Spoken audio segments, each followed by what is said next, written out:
Le tant attendu modèle IA open source Llama 3 de Meta est enfin disponible en 2 versions qui écrasent la concurrence et vous allez voir qu'une troisième encore plus puissante est en préparation. Stability AI donne accès à leur tout nouveau modèle Stable Diffusion 3 par API et les résultats obtenus sont très intéressants. Je vous ai trouvé un moyen de tester ça gratuitement. Boston Dynamics dit adieu à son modèle de robot Atlas le plus connu, mais c'est pour une très bonne raison, on va voir ça ensemble. Bonjour à tous, c'est le Bretzel, merci d'avoir cliqué sur cette vidéo et on se retrouve cette semaine encore pour une review des actus tech et IA qui ont attiré mon regard. Et pas mal d'actus aujourd'hui dans divers domaines plus intéressants les uns que les autres, alors installez-vous confortablement et on est parti ensemble pour ce nouvel épisode. On commence doucement aujourd'hui avec une trouvaille que j'ai faite sur Reddit. Il s'agit d'un projet de l'utilisateur Dunaev, Hexagen World, qui reprend un peu la base de l'événement Airplace de Reddit, ou connu aussi à tort sous le nom de Pixel War, où le principe est de partir d'une base vierge commune et tous les utilisateurs peuvent poser un pixel toutes les 5 minutes pour réaliser une gigantesque fresque finale. Ici Dunaev reprend ce principe, sauf qu'au lieu de poser des pixels, la fresque est séparée en hexagones qu'on peut remplir avec des prompts à Stable Diffusion. J'ai trouvé l'idée sympa et il y a déjà pas mal de créations. Bon, c'est dommage cependant qu'on ne puisse pas zoomer ou dézoomer sur les œuvres pour voir un petit peu les détails qui ont été générés, mais d'après le créateur, c'est une feature qui va rapidement arriver. Il va aussi ajouter la possibilité de venir écraser les générations d'autres utilisateurs pour imposer la sienne, comme sur le Airplace où on peut évidemment écraser les pixels déjà posés. Après, il s'agit ici simplement d'une expérimentation, d'un test, mais j'ai trouvé ça sympa, alors je vous mets le lien en description si vous voulez aller tester ça. L'année dernière, on a eu le droit à 7 vidéos démontrant les avancées sur le robot Atlas de l'entreprise Boston Dynamics. Il parvenait à prendre des objets, les déplacer, marcher en équilibre et même finir avec un saut périlleux à la fin comme on peut le voir. Et avec ses 9 millions de vues sur YouTube, autant dire que la vidéo avait terriblement impressionné. Et pourtant, Boston Dynamics a décidé de jeter à la poubelle ce robot Atlas. En effet, l'entreprise a posté cette semaine cette vidéo nommée Farewell to HD Atlas, revenant sur les démonstrations et capacités du robot hydraulique pour finir par plusieurs saluts et au revoir du robot à la toute fin de la vidéo, avec même un message d'adieu de l'équipe à ce robot. Mais il y a une raison toute simple à cet abandon du robot Atlas hydraulique. Et oui, ils ont présenté le même jour la toute nouvelle version, également appelée Atlas, mais entièrement électrique cette fois. Et le moins qu'on puisse dire, c'est qu'ils ont choisi une vidéo assez perturbante pour le dévoiler, dans laquelle le robot se lève d'une façon très peu naturelle pour un robot humanoïde, sauf bien sûr si vous êtes un maître du yoga et que vous vous levez comme ça le matin. Mais si on va au-delà de l'aspect un peu étrange de tel mouvement de la part du robot, ça permet surtout de montrer qu'avec cette version, Boston Dynamics s'émancipe des contraintes liées à un corps humanoïde. Et oui, la version hydraulique précédente respectait davantage le fonctionnement de nos articulations et les limitations qui vont avec. Là, ici, la nouvelle version d'Atlas peut tourner à 180 degrés sur lui-même, tourner ses jambes, ses bras et même sa tête de façon bien plus libre qu'un humain. C'est donc un design tout à fait intéressant, même si avec sa tête en forme de lampe, on a l'impression qu'ils ont donné vie à la lampe des intros Pixar. Ce nouvel Atlas a été conçu en partenariat avec Hyundai et a pour ambition d'être commercialisé à plus grande échelle, notamment dans les usines du constructeur automobile, où il pourra profiter de sa plus grande amplitude de mouvement et force supérieure à un humain pour accomplir de nombreuses tâches différentes. On voit ici que Boston Dynamics s'oriente davantage sur des solutions produits, pas seulement de la recherche robotique. Alors ça vous fait quoi d'avoir maintenant des corps inférieurs à ceux des robots qui arrivent? Mais Boston Dynamics ne sont pas les seuls à avancer et innover dans le domaine de la robotique. On a également eu cette semaine une démonstration de l'entreprise Menti Robotics qui ont présenté leur robot Mentibot pouvant se contrôler à la voix et comprenant donc le langage naturel. Dans la vidéo de démonstration, le robot prévu pour 2025 reçoit une commande vocale de la femme à côté lui demandant de se rendre à la table dans la cuisine et d'attendre pour les instructions suivantes. On suit le robot s'y rendre à une allure plutôt lente pour l'instant, mais au moins il a compris l'ordre et sait où aller de façon autonome. Une fois arrivé, elle lui demande de mettre les fruits dans le bac, puis de l'amener sur le comptoir derrière lui. Ce qui est intéressant ici, c'est qu'on voit dans l'encart à droite la réflexion du robot. Il va d'abord analyser ce qu'il voit pour trouver les fruits avant de les récupérer et les poser, pour ensuite amener le bac derrière lui. Une démonstration intéressante qui montre la multiplication des solutions robotiques utilisant les nouvelles technologies d'IA, notamment de compréhension vocale et visuelle, pour améliorer tous ces robots. La concurrence risque d'être rude dans les prochaines années. Hâte de voir ce que ça va donner et qui sortira grand vainqueur de cette course inédite. Et s'il y a bien un domaine qui profite de ces avancées, que ce soit dans la robotique ou l'intelligence artificielle, c'est bien évidemment l'armée. En collaboration avec la DARPA, qui est une agence du département de la défense des États-Unis chargée de la recherche et développement des nouvelles technologies militaires, l'US Air Force a annoncé avoir testé avec succès en septembre dernier un avion de chasse contrôlé par intelligence artificielle dans des combats aériens simulés contre d'autres avions, cette fois-ci contrôlés par des humains. L'avion contrôlé par IA a réussi à effectuer des manœuvres complexes sans intervention humaine et l'objectif de ces tests est d'établir une collaboration homme-machine, ce qui qui nécessite donc une confiance des pilotes humains dans le système d'intelligence artificielle. Pour l'US Air Force, les pilotes humains travailleront de pair avec les pilotes IA dans les prochaines années. Et bien entendu, des tests similaires continuent en 2024. Bon, revenons un petit peu plus sur Terre avec du nouveau du côté d'OpenAI. Tibor Blaho sur X, qui avait déjà visé juste sur les fonctionnalités attendues sur ChatGPT, vient de nous révéler de nouvelles informations. On a tout d'abord un complément à la fonction du modèle dynamique sur ChatGPT. Il avait déjà annoncé la possibilité de sélectionner dynamique lorsqu'on choisit à quelle version de GPT on souhaite parler, au lieu de choisir spécifiquement GPT 3.5 ou GPT 4. Eh bien, on a désormais une page d'aide officielle sur le site d'OpenAI venant confirmer cette fonctionnalité. On peut y voir le mode dynamique indiquant qu'il permet de changer automatiquement de modèle en fonction de votre demande, utilisant GPT 4 pour la majorité et GPT 3.5 pour les plus simples afin d'accélérer la génération des réponses et économiser surtout votre nombre de messages utilisant GPT 4 et étant donné que celui-ci est toujours limité. Mais ce n'est pas le plus intéressant aujourd'hui. Tibor a aussi décelé une fonctionnalité permettant de rendre les conversations que l'on a avec ChatGPT disponibles publiquement sur les moteurs de recherche internet. On avait déjà la possibilité de partager nos conversations avec un lien pour en garder une trace ou l'envoyer plus facilement. Et bien désormais avec cette option, on pourrait retrouver des conversations ChatGPT directement dans les résultats de recherche Google. Mais est-ce que ça ne risque pas de venir envahir les résultats de recherche avec des conversations optimisées pour être en tête des résultats? À voir une fois le déploiement effectué. On suivra ça ainsi que les prochaines sorties. Alors n'oubliez pas de vous abonner si mon contenu vous plaît, ça m'aide énormément. Merci à ceux qui le font. De son côté, l'IA Grok de l'entreprise XAI déployée sur la plateforme X pour les utilisateurs payants utilise les informations partagées sur le réseau social pour alimenter sa base de connaissances. Sauf qu'il a un petit peu de mal avec les métaphores et les blagues. Le joueur de basket NBA Klay Thompson a réalisé une piètre performance lors d'un match récent en ratant tous ses tirs. Un utilisateur sur X a donc posté en disant que le joueur lançait des briques pendant ce match, une métaphore sur ses tirs ratés, et c'est de là que Grok a créé une fake news de toute pièce qui s'est retrouvée en sujet populaire en écrivant une histoire à propos de ce joueur qui aurait attaqué des maisons dans la ville de Sacramento en lançant des briques dessus. Le chatbot a même ajouté de nombreux détails précis en indiquant des vitres cassées, pas de blessés recensés, que les autorités sont sur place, que Klay Thompson n'avait pas souhaité commenter, mais que l'affaire avait choqué les gens. Tout ça inventé de toutes pièces à partir d'un simple post mal interprété par l'IA. Bon, si cet exemple est un peu comique, il montre à quel point ces IA, et notamment Grok, se nourrissant des données du réseau X, peuvent complètement halluciner et inventer des fake news super rapidement. Un rappel de plus qu'il ne faut pas croire tout ce qu'on voit sur internet et ça ne va pas aller en s'améliorant. Et comment dire ça sans penser immédiatement à la génération d'images par IA qui ne cesse de s'améliorer. Aujourd'hui, c'est du côté de Stability AI, l'entreprise derrière le meilleur modèle open source de génération d'images Stable Diffusion, qui vient de rendre accessible son tout nouveau modèle Stable Diffusion 3 par API. Pour l'annonce, on a bien entendu une image générée avec Stable Diffusion 3 et on voit une fois de plus à quel point il gère bien le texte. Car oui, pour rappel, avec cette version, l'accent est mis sur la gestion du texte ainsi que sur le respect du prompt. Les images générées suivent mieux les directives du prompt même si ces derniers décrivent des scènes plus complexes. Contrairement aux solutions actuelles comme Midjourney ou DALL-E qui gèrent très mal cet aspect-là et mixent très souvent des éléments et en ignorent d'autres lorsqu'on cherche à créer des images plus compliquées. Et bien entendu, sur Reddit, on a des utilisateurs qui partagent leurs créations pour qu'on se rende compte un petit peu de la qualité de Stable Diffusion 3. On voit vraiment pas mal de styles différents. La qualité des images générées n'a rien à envier à Midjourney ou DALL-E, mais surtout, ce qu'il faut bien comprendre, c'est qu'ici, Stable Diffusion 3 ne sera qu'un modèle de base. Il va servir de fondation pour qu'ensuite la communauté vienne construire dessus en créant des modèles personnalisés encore meilleurs, plus précis. Et vu ce qu'il a été possible de créer avec Stable Diffusion 1.5 puis Stable Diffusion XL, qui était de base de bien moindre qualité par rapport à ce nouveau modèle, vous pouvez être sûr qu'on va avoir là des possibilités vraiment folles. Et on a même ce site, Glyph, en alpha, qui nous permet de tester gratuitement divers prompts et qui va venir générer les images avec DALL-E 3, Stable Diffusion XL et bien entendu Stable Diffusion 3 pour pouvoir comparer nous-mêmes en un clin d'œil. Par exemple, si j'essaie avec le prompt illustration d'un bretzel géant portant des lunettes dans l'espace qui dit quelle époque pour être en vie, dans une bulle, il est devant une planète rouge avec un œil géant sur la planète. Je l'ai traduit en anglais pour que ça fonctionne mieux. Je clique sur Run et hop, on le voit générer sur les 3 modèles différents et en quelques secondes, on va avoir les résultats générés. Et voilà nos images générées. On peut voir que SDXL de base est complètement dans les choux, alors que DALL-E se débrouille bien, tout comme Stable Diffusion 3 qui est dans son modèle de base, toujours. Je vous mets le lien en description si vous voulez tenter vous aussi d'autres générations avec des prompts différents. J'attends tous vos retours en commentaire. Et d'après l'annonce initiale, le modèle devrait être disponible au téléchargement dans un futur proche. On ne manquera pas de suivre ça, je suis vraiment impatient qu'il sorte. Et qu'est-ce qui vient après la génération d'images par IA? Pas la génération de vidéos, du moins pour le moment, mais la génération d'objets 3D par IA. Aujourd'hui, le projet Instant Mesh 3D de Tencent vient transformer vos images en objets 3D en quelques secondes et surtout on peut aller tester ça nous-mêmes. Il suffit de se rendre sur cet espace Hugging-Face, d'envoyer une image comme l'un de mes bretzels et lancer la génération. On voit que l'IA commence par générer plusieurs vues en 2D de l'image envoyée avant de les réunir ensemble pour former enfin un objet 3D. Et voilà, en seulement quelques secondes, j'ai un objet 3D que je peux télécharger et utiliser. Alors je n'ai pas la meilleure qualité, c'est sûr, mais est-ce que ça ne permettrait pas d'avoir déjà une base exploitable que l'on pourrait venir ensuite affiner dans un logiciel 3D? Et en plus de ça, le projet est open source, tout le code et les modèles sont disponibles sur GitHub, donc vous pouvez faire tourner ça en local, pas besoin de payer ou utiliser un service tiers. Et puis tant qu'on est dans les projets prometteurs, c'est cette fois-ci le géant Microsoft qui nous montre un petit peu ce qu'ils ont en réserve avec le projet Vasa 1. Ce projet, un petit peu comme Emo d'Alibaba qu'on avait pu voir dans une précédente vidéo, va permettre de faire bouger, parler, chanter n'importe qui, n'importe quel visage à partir d'une seule et unique photo et d'un fichier audio à faire dire. Mais vous allez voir qu'il parvient quand même à se démarquer avec des fonctionnalités inédites. On a des exemples ici avec des discours allant jusqu'à 1 minute. Regardez comme les têtes bougent de façon réaliste en sachant que ça part d'une seule image, je le rappelle. So, you know, sometimes nothing happens and sometimes everything happens all at once and you just gotta deal with it. The first thing we need to look at is the letter H, so the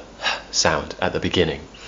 It depends what country you're from. On a en dessous d'autres exemples plus courts mais montrant diverses émotions et tons de voix différents. Avec par exemple ici cet homme qui paraîtrait un petit peu énervé. Okay, I've been playing the game for like 5 seconds. Dude's already mocking me. Will you put that stupid newspaper away? Put that stupid newspaper away and let me talk to your face. Et bien entendu, Vasa 1 fonctionne également avec des visages qui ne sont pas des photos réalistes, mais des peintures, des dessins, des rendus 3D, et gère bien entendu des musiques, pas seulement des discours comme on peut le voir ici. I'm not surprised, not everything lasts. I've broken my heart so many times I stopped keeping track. You never tell me that you love me. Oh, what a mess of me.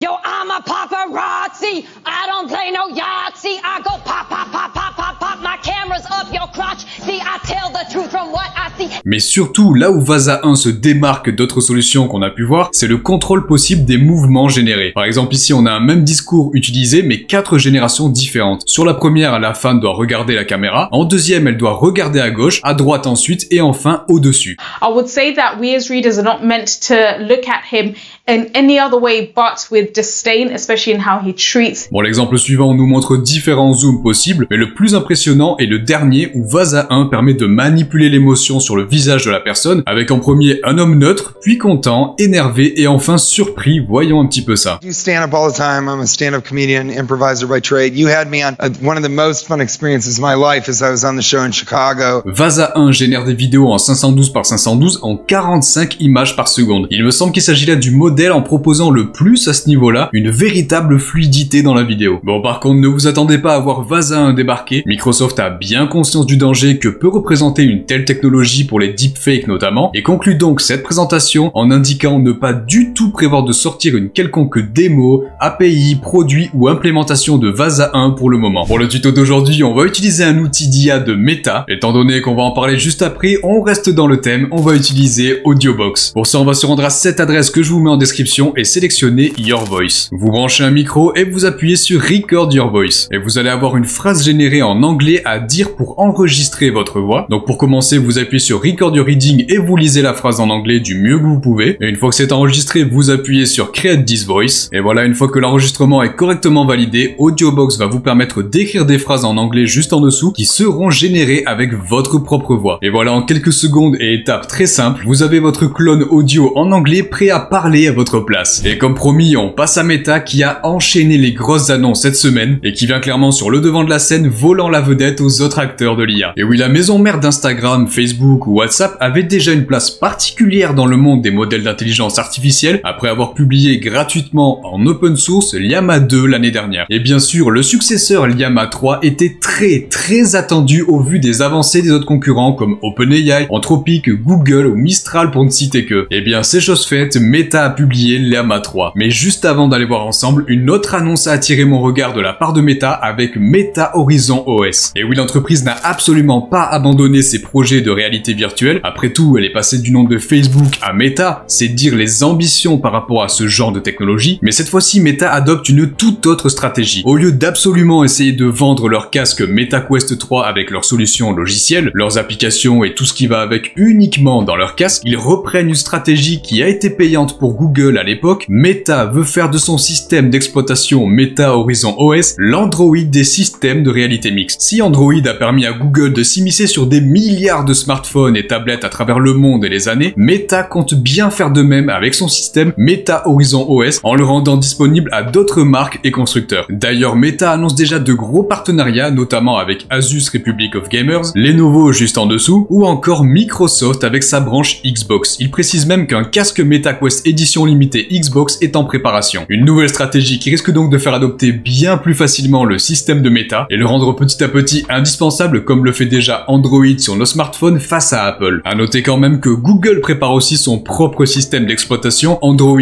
XR qui devrait être embarqué dans un casque de réalité mixte créé par Samsung. De beaux combats de géants nous attendent à n'en pas douter. Mais là où c'est surtout illustré l'entreprise de Mark Zuckerberg cette semaine, c'est dans le domaine de l'intelligence artificielle, avec enfin la sortie officielle du modèle open source Llama 3. Et je devrais même dire des modèles Llama 3. Et je vais vous montrer comment vous pouvez les tester. Et donc oui, dès l'arrivée sur la page de présentation de Llama 3, on peut y voir que le modèle est disponible en deux déclinaisons, la plus légère de 8 milliards de paramètres et une plus grosse de 70 milliards de paramètres. Meta les présente comme les meilleurs modèles open source dans leur catégorie. On a bien évidemment des benchmarks fournis par Meta pour se faire une idée de ces modèles bruts. Le Llama 3 8B est donc bien meilleur que la plupart des autres petits modèles comme Gemma 7B ou Mistral 7B, mais surtout Llama 3 70B est carrément équivalent à la toute dernière version de Gemini Pro 1.5, avec des performances équivalentes, voire le surpassant même dans quelques catégories du benchmark. Mais pourquoi c'est si impressionnant et intéressant? Tout simplement parce qu'on a ici un modèle open source que l'on peut télécharger gratuitement et pour lequel la communauté derrière est très engagée, à l'image de Stable Diffusion pour la génération d'images, ce qui signifie qu'avec une telle base aussi performante, on risque d'avoir des modèles dérivés ultra performants également, ou ciblés sur des utilisations particulières, comme on a pu en avoir des centaines avec Llama 2. Et d'ailleurs, ces personnalisations du modèle Llama 3 ont déjà commencé, comme nous l'indique ici le CEO de Hugging Face, site sur lequel on peut déjà trouver plus de 1000 variations de Llama 3, alors que ça ne fait même pas une semaine que le modèle est sorti. Quand je vous dis que la communauté est au rendez-vous et attendez ça avec impatience. Et surtout, Meta ont été encore plus malins en annonçant déjà l'arrivée prochaine du véritable modèle Llama 3, car ici les modèles 8B et 70B, s'ils sont déjà impressionnants comme on va le voir, Meta est également en train de préparer un modèle immensément plus grand et puissant de plus de 400 milliards de paramètres. Ce modèle qui sera disponible dans les prochains mois sera du niveau de GPT-4 ou encore Claude 3 au plus. Vous pouvez être sûr qu'on va suivre ça avec attention. Et bien entendu, on a déjà les premiers résultats du classement Chatbot Arena, permettant de distinguer les différents modèles d'IA selon le ressenti utilisateur à l'aveugle. Et bien accrochez-vous, Llama 3 70B est donc un modèle gratuit et open source, débarque immédiatement en 6ème position, au-dessus de Claude 3 Sonnet, ou même certaines versions de GPT-4. Mais attendez, parce qu'il y a encore plus fou. Là ici, il s'agit d'un classement global, mais si je change de catégorie pour l'anglais uniquement, regardez ça, Llama 3 est en 2ème position, juste derrière la toute nouvelle version de GPT-4 Turbo. Une performance juste hallucinante. Et la stratégie de Meta ne s'arrête évidemment pas à juste publier ces modèles gratuitement, ils en profitent bien entendu pour les intégrer à tous leurs produits. On retrouve donc Meta AI dans Instagram, WhatsApp, Facebook, Messenger et même un site dédié meta.ai. Ce qui permet de Meta à toucher d'un coup 3 milliards de personnes avec leur IA. Enfin un petit peu moins étant donné qu'en Europe ce n'est pas encore déployé, sûrement pour se conformer aux régulations européennes. C'est pour ça qu'on reviendra dessus une fois que ce sera véritablement disponible pour nous et qu'on pourra tester correctement au sein des produits Meta. Mais malgré tout, on peut tester Llama 3 à une vitesse fulgurante avec les puces Grok directement sur grok.com, le lien que je vous mets en description. Une fois sur l'interface et connecté, il suffit de sélectionner en haut à droite le modèle. On voit qu'on a les deux Llama 3 8B et 70B. Tant qu'à faire, je vais prendre Llama 3 70B. On envoie ensuite une requête. Donc par exemple, code-moi un jeu de Snake que je peux utiliser immédiatement. Donc là, on voit qu'il génère ultra rapidement. Je viens copier le code tout simplement ici. Je viens coller directement le code sans le modifier dans une sandbox pour tester ce que ça peut donner. Et hop, j'ai un jeu de Snake très simple qui se lance. Je peux bouger mon Snake,